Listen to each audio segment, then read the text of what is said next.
Hey everybody, how's it going? Hope you're having a lovely day. Today, what I'd like to do is I'd like to go over a very common form of concern trolling that comes up whenever a video of mine goes viral or gets featured on a news site. This channel has existed for over 12 years now, and I like to talk about this idea called right to repair. Right to repair is the idea that a manufacturer should not put willful and intentional barriers in place to you being able to repair or maintain your own personal property. If you can't fix it, you don't own it. And I want people to feel like they own things again. I also talk about this new emerging concept called right to own. In a world where you can pay money for something, have it be called a purchase, but it has to connect to a cloud server in order to work, the manufacturer can very easily take away your ability to actually use the product you bought and paid for that you supposedly owned, and they can often change the terms of the sale after the sale, which I am against. I believe that if a manufacturer wishes to do that, they should give you your money back. When I talk about these issues and they reach critical mass, there's always somebody that winds up saying something along these lines. You know, I would listen to his point, but he's just so negative, I'm not going to do it. Why does he have to be so negative all the time? Lewis, why are you so negative? You never have something good to say about anything. You must be miserable. And I'd like to talk about that a little bit. I'd like to review what I've done on this channel for the past 12 years and let you all decide for yourself whether this is a negative channel or a positive channel. What are we trying to do here? On this channel, it is very often me in a comically large lounge chair ranting into a camera. It's what this channel was like 13 years ago, and it's what the channel was like now. This channel has mostly been the same for the past 12 and a half years. Angry man rants in a camera back then. Angry man rants in the camera now. But what kind of ranting is this, and what are we trying to do here? Very good question. This is something that really started around 2014 and 2015 when I started to talk about right to repair more. I went to the legislature in Albany, and I listened to assembly members tell me that Apple lobbyists told them that when I run a wire on a MacBook motherboard, when I replace a fuse, that I'm taking a MacBook, I'm converting it to a PC, and that I'm misrepresenting it as if it is still a MacBook to my customers when I give it back to them, which is fraud. This set me off. I made a promise that day that I would show up to every single one of these lobbying events and every single one of these hearings until it hit critical mass and the tech press actually started covering it rather than the size or the thinness of a fucking bezel on the next generation smartphone, and that's exactly what I did. I bought camera equipment, I got a streaming computer, and I showed up to every single one of these hearings until people actually started to give a crap. Now, what I was doing in many of these videos was talking about how these lobbyists are lying to you and these companies are screwing you. Isn't all that stuff so negative? What's going to come out of being negative? Well, you never know. A billionaire may be watching that decides to do something like give you $1 million for a nonprofit that tries to push right to repair. And that's exactly what happened. One of the co-founders of WhatsApp, who was a seed investor in WhatsApp and also did a little bit of the programming of the Java bindings to the server, happened to watch my video and kind of agree with me and say, here, Lewis, here's $1 million. I actually wound up hanging up on him the first time because I thought that it was a prank call, and well, yeah, that could have gone the wrong way. After that happened, once you get your first million, it tends to be easier to get your second million, which is when I decided to fundraise to a lobbying nonprofit so I could do lobbying as well. And this is where I raised over $900,000 if you include what I raised outside of GoFundMe. Now, what do we do with that money? Do we sit in a chair and simply complain about the world as it is, or do we try to do something about it? This video is about 3 years old, and I'm bitching, I'm being negative about the fact that the Colorado State Legislature seemed to completely ignore people who had problems with their wheelchairs. I do not fix wheelchairs. I am not in a wheelchair. I will never personally benefit from wheelchairs being more repairable, from people not having to wait 3 to 6 months for a power button. But I talked about their issue because it was an issue that mattered. It was something that nobody else is really taking up the mantle on, and I thought it was worth picking up the mantle on. So what did I do? I funded a group called US PERG, several $100,000, US PERG Education Fund, and they were able to write reports like this that went over the experiences that people had in wheelchairs. They didn't write just one of these reports, they wrote 2 of these reports with that extra funding. And with that, we were able to show legislators that most of what the wheelchair manufacturers were saying was bullshit and that the experiences these people were having are actually real. I also used the money that I raised in my lobbying nonprofit to spend several tens of thousands of dollars on a lobbyist, which resulted in a right to repair bill getting passed in the state of Colorado, so you no longer had to wait several months to have something like a power button fixed on your wheelchairs. You now have the freedom to choose who does these repairs for you as the owner of the wheelchair rather than waiting for the wheelchair manufacturer. Several years later, the gentleman that donated $1 million to my 501c3 and suggested I started invited me to a party and then hired me for a position within his organization. And from that position, I am able to direct grant money to very interesting projects. Like this one, a gentleman that called me up after seeing my wheelchair advocacy in Colorado who wanted to create a nonprofit for open source wheelchairs. He got $200,000 towards a nonprofit that is going to try and create open source wheelchairs so you don't need legislation to be able to fix your own wheelchair. It will be fixable by design. This is what happens when you point out issues, you come up with actionable plans, you put them into practice, you work with teams of people, and you try to get them done. Continuing down the line, let's talk about farmers. I've talked about farmers' right to repair in this channel where people can't fix a tractor. They have to wait 2 weeks for a dealership technician to come out so that the component they attach to their tractor can work when they attach it to their tractor, because they're not allowed to clear the error code on the device that they paid $250,000 or $750,000 for. As the result of that issue, they're not able to deal with their crops for several weeks at a time, which, by the way, not only fucks them, it fucks the food supply. And as somebody who gives a shit about being able to eat, this is my issue as well. I've talked about this issue on this channel at length. I not only talk about it at length, I also show up to legislative hearings where farmers are present, and I advocate for them the same way that I advocate for myself. What happens when I do dozens upon dozens of videos on a channel that gets up to 1 million subscribers about this issue? A politician that I continuously express support for managed to win an election in that area and introduce a right to repair bill that was defeated. Not only did this person win an election and introduce a right to repair bill, this person specifically won against an individual that laughed at us in this hearing if you go to the end of the hearing. For the constituents of this particular district to even know that their elected representative was literally laughing at them the way that she did in that hearing, somebody had to show up to record it. Nobody showed up from any tech channel, from any member of the press, from any news channel, ABC, CBS, Fox, CNN, none of them.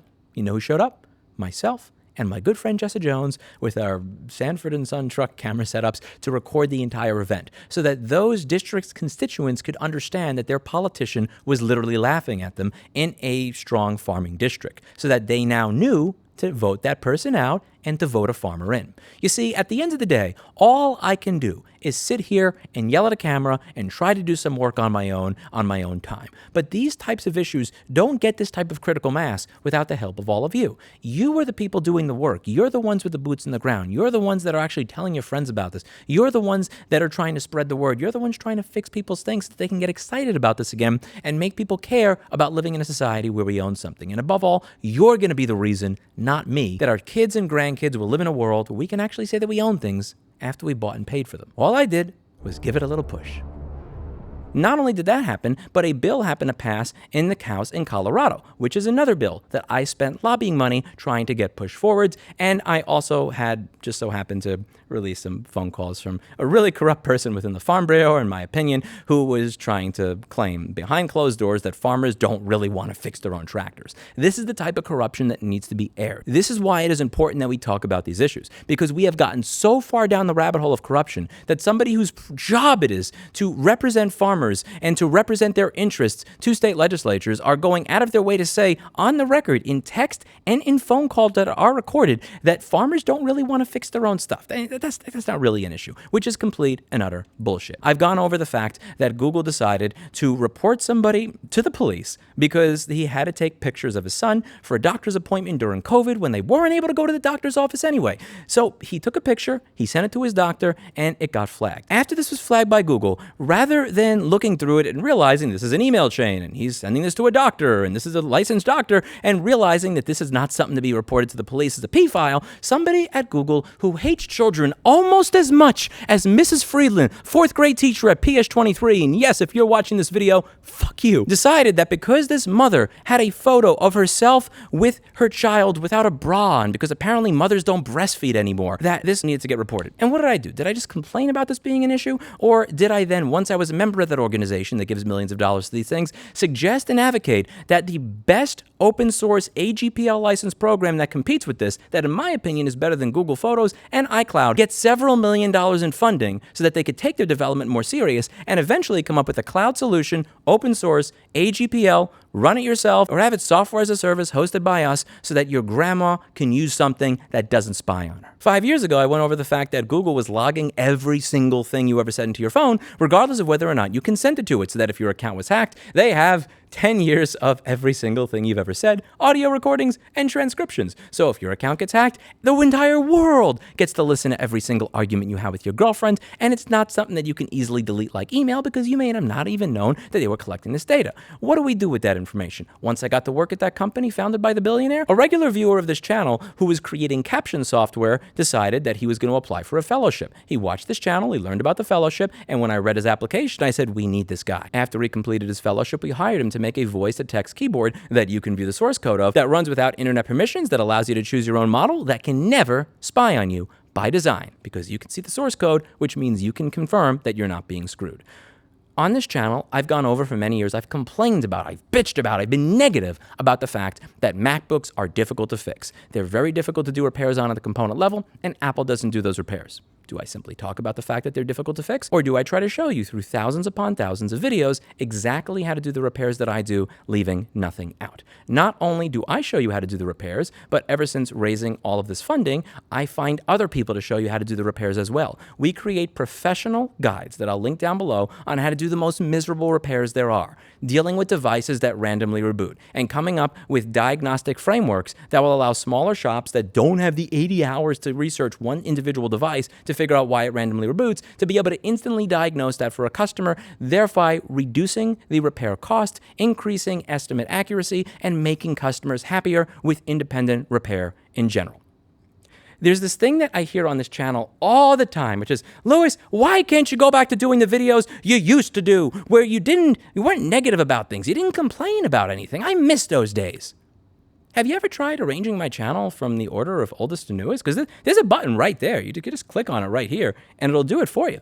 You could see when you click oldest, you'll see these are my first few videos. And these two videos here that have a thumbnail that says extortion on it with a title of extortion scam, you can see that the first video I ever did that got real viewership was a video where I was pointing out that resellerratings.com was running what I believe to be an extortion scam, where they were bragging. They were bragging about the fact that they were able to get people to spend more money based on how popular their business was. People went from paying $30 a month to $100 a month to $7,000 a month, and they thought that this was actually something to brag about. To the people that say, Louis, I loved your content back when you weren't a raving lunatic screaming into a camera from a comically oversized chair.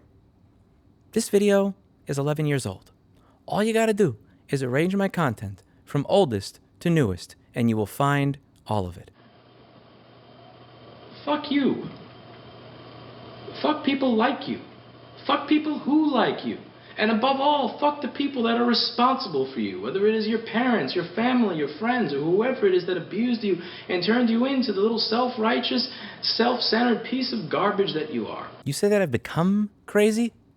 Always have been. I come from 3 generations of mental illness, and I was not adopted, so for any of you who have a knowledge of the hereditary nature of mental illness, I'll let you come to your own conclusion on that one. I am so crazy that they literally write 90-page manuals on how to deal with people like me.